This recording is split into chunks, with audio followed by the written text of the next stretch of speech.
Okay, up next, let's just talk about some drums here. So what I'm going to do is I'm going to go to a drum rack, and let's actually just pick one of the drum racks that are in here. Let's do something a little crunchy.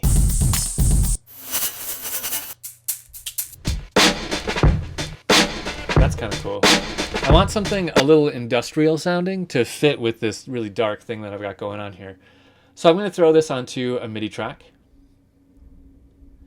Okay. Now I have my push plugged in, so I'm going to use my push. But I could use my MIDI instrument, right? I just have to find where my notes are. Here they are. So I need to go down an octave.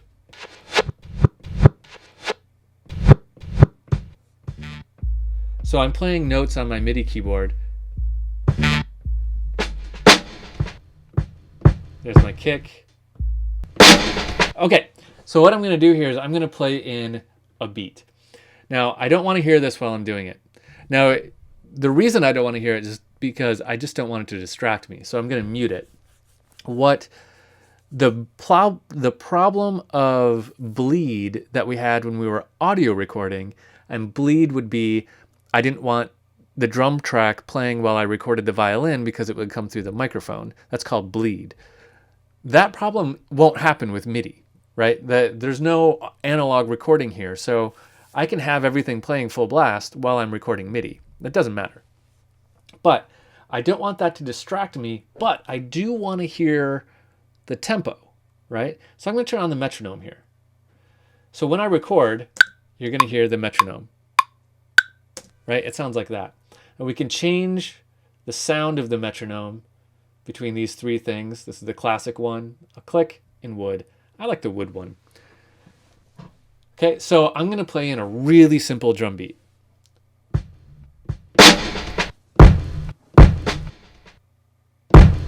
Okay, I think I know what I'm going to do, so here we go. Let's give myself a 1 bar count off. What that's going to do is it's going to play 1 bar and then start recording.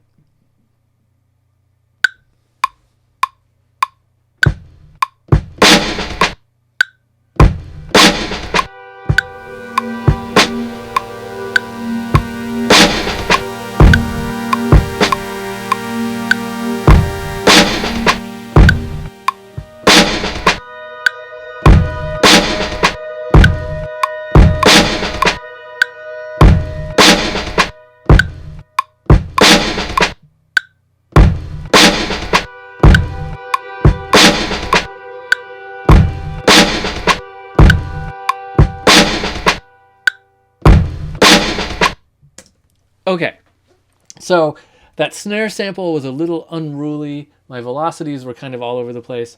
Let's fix some of that. So the velocity is down here, and what you'll notice is that when I played my kick quietly, it sounds like this, like a normal little thump, but when I play it loud, it's got a lot of grit to it. So my velocity, and the velocity is how loud we played it, and it's measured down here. So I can turn them up to make all my kicks that really meaty sound. And I'm just going to turn everything up all the way. So now my snare drum is also going to be really aggressive.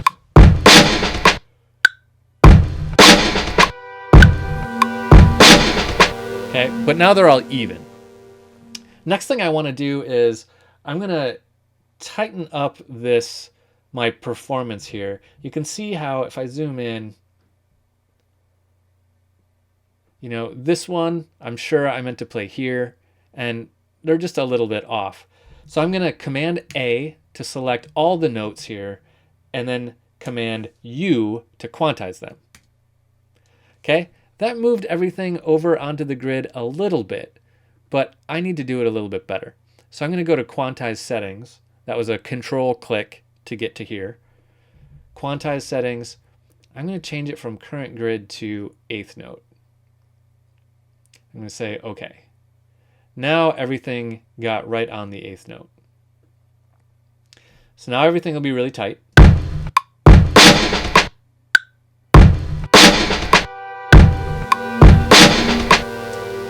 Okay, now Let's get a little deeper. Let's keep going deeper. So first thing is I don't like that snare drum. So let's go over to my drum rack. Let's find that snare. Here it is. I can click play right here just to listen to it. Okay, it's got all this extra stuff that I don't really want. And I want kind of a darker sound. Do I have... I don't want any of these things.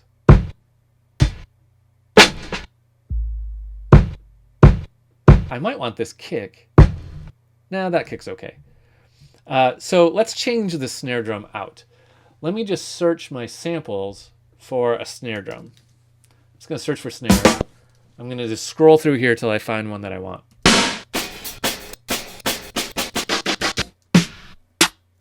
This one's kind of cool. It's quiet, but that's okay. So here's what I'm going to do. I'm going to click this, drag it, and throw it right on that snare. Okay, now all my snares are that snare. Okay, it's awfully wimpy though. So that one doesn't compare to my kick. Let's use this one.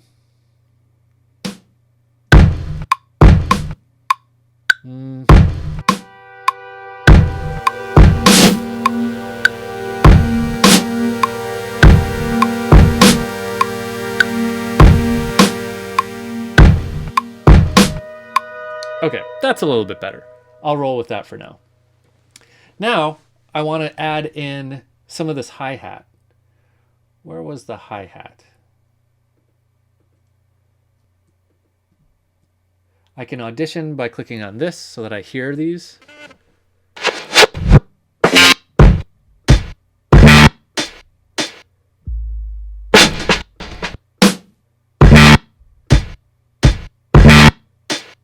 This is the closest to a hi-hat I have.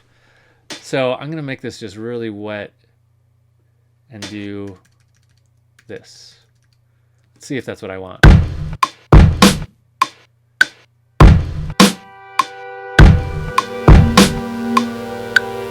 Okay, that's all right.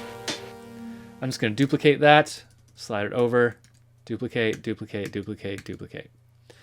This goes over the loop, but that's okay. We can just leave it hanging like that. Now let's make this a little less gross and throw some audio effects on it. I can throw a reverb on it because I can throw an audio effect on it because it is now audio, right? So let's see what we've got here now. Okay, let's adjust my settings here a little bit.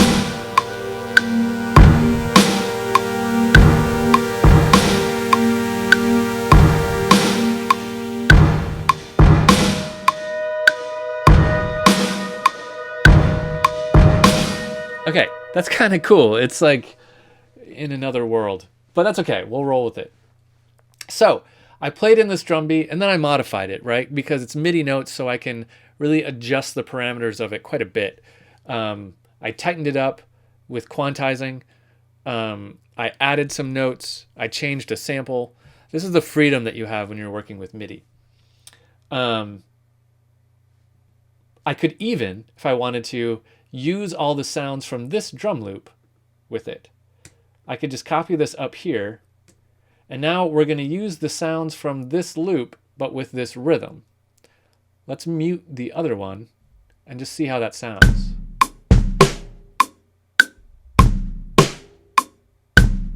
Oh, and I could turn our metronome off. That might help. Let's hear them together. Oops.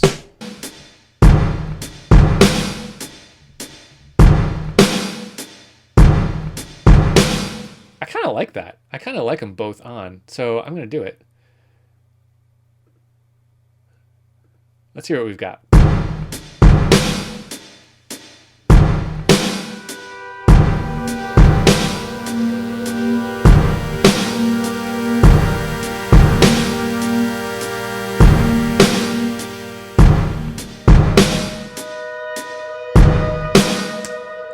Okay, so now I suppose I should add this next chord. So let's duplicate this. I'm going to trim up the beginning a little bit so that I can get this right where I want it, which is just about there, maybe about there. And now I need to take all of this and make it align with the next chord, which was there. So I just transposed it the same amount that I transposed the audio files before. And then this one is the same as this one because these two were the same as these two. This is just a quick thing I'm throwing together. Let's hear this first chunk of the loop of the track, what we've got so far.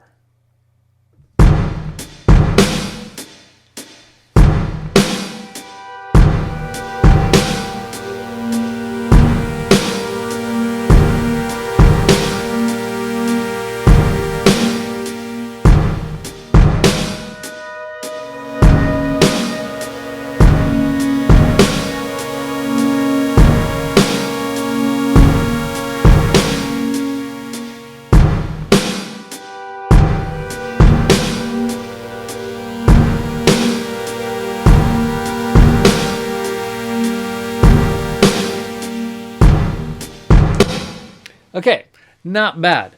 I think it needs maybe some kind of bass line, yeah?